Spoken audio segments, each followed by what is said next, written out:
Bismillahirrahmanirrahim. Watanzania wenzangu, assalamu alaikum wa rahmatullahi ta'ala wa barakatuh. Matembezi haya ya amani mnayoyaona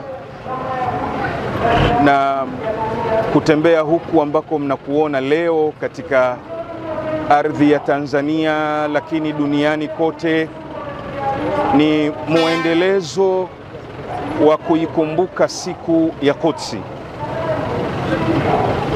Al-Imam al-Khomeini, kiongozi wa Waislamu duniani na kiongozi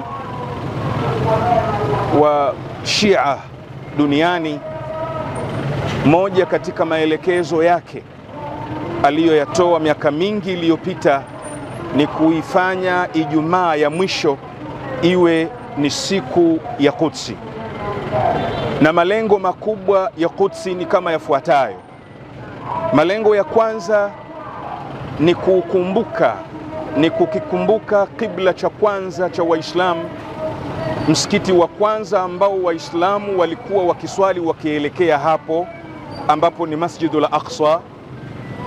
Na Masjidul Aqsa hii ipo katika nchi ya Palestine, katika mji wa Jerusalem, ambapo Waislamu ndio hapo walipokuwa wakielekea. Kwa hivyo siku ya Qudsi aliyoitangaza al-Imam al-Khomeini, Mwenyezi Mungu amrehemu, moja ilikuwa ni kuweka fikra kwamba Waislamu wasije wakasahau msikiti wao, Waislamu wasije wakasahau kibla chao kilichopo katika nchi ya Palestine na katika mji wa Jerusalem. Hili jambo la kwanza. Lakini jambo la pili muhimu ni amani ya dunia. Al-Imam al-Khomeini, moja ya sehemu alizolenga katika kuitangaza Ijumaa ya mwisho ya mwezi mtukufu wa Ramadhan ni katika kuienzi na kuihubiri na kuitangaza na kuiombea Mungu amani ya dunia. Na leo hii nyote ni mashahidi. Mashariki ya Kati pamekuwa hapakaliki, lakini duniani kwa ujumla tumeona sehemu tofauti vita vilivyokuwa vimeenea. Ukraine leo na Urusi hakuna amani, lakini hapa jirani kwetu Kongo amani imetoweka. Sehemu za Yemen, Iraki, Irani, hizo zote ni sehemu ambazo amani imekosekana. Lakini ndani ya Palestine, ndani ya Jerusalem, ndani ya Masjidul Aqsa, mauaji yanaendelea.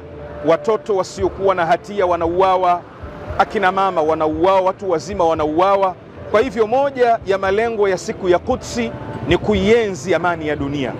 Tunaitangaza dunia iwe na amani. Kama ilivyokuwa nchi nyingine kuna amani, basi amani hii ipatikane katika ardhi ya Palestine, ipatikane Mashariki ya Kati. Kama ilivyokuwa dini nyingine zinaishi vizuri katika Tanzania na sehemu nyingine, Wakristo, Waislamu, Mayahudi wanaishi vizuri. Matembezi haya ni katika kuhubiri na kunyanyua sauti kwamba maelewano mazuri kati ya Waislamu na Wakristo na Mayahudi yarudi katika ardhi ya Palestine, yarudi katika Gaza na sehemu nyinginezo. Lakini jambo la tatu, muradi na makusudiwa ya siku ya Qudsi vile vile ni kuenzi hii amani tuliyokuwa nayo katika ardhi ya Tanzania. Mungu ametupa bahati kubwa, Mungu ametupa neema kubwa. Tanzania hapa Waislamu, Wakristo na dini za mila na nyinginezo tuna maelewano mazuri, tuna mshikamano mzuri, tunakaa kwa amani, tunavumiliana. Haya yametoweka leo Yemen, yametoweka leo Palestina, yametoweka sehemu zozote. Kwa hivyo matembezi haya, moja ya jambo kubwa na muhimu ni kumuomba Mungu na kuhakikisha kwamba utulivu huu tuliokuwa nao unahamia sehemu hizo ambazo nimezitaja. Lakini jambo jingine muhimu, sisi hapa katika ardhi ya Tanzania ambayo ni kisiwa cha amani, tunaelekea katika uchaguzi, tunaelekea katika kuwachagua viongozi wetu. Moja ya malengo yetu makubwa ni kumuomba Mwenyezi Mungu Subhanahu wa Ta'ala Ijumaa hii ya mwisho ya mwezi mtukufu wa Ramadhan na matembezi haya ya amani kuhakikisha uchaguzi tunaofanya mwishoni mwa mwaka huu ni uchaguzi uliogubikwa ni amani, ni uchaguzi wa demokrasia, ni uchaguzi wa haki. Aina zote za utulivu ziendelee kubakia katika uchaguzi huo. Lakini jambo jingine la mwisho ni kuliombea Mungu taifa letu.